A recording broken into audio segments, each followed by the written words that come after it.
न पुण्यं न पापं न सौख्यं न दुःखं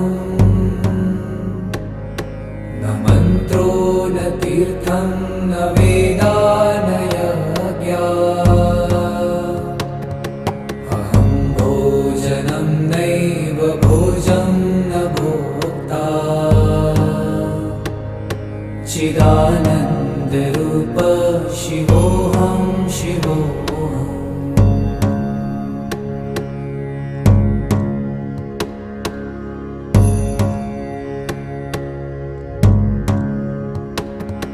न मृत्युर्न शङ्का न मे जातिभेद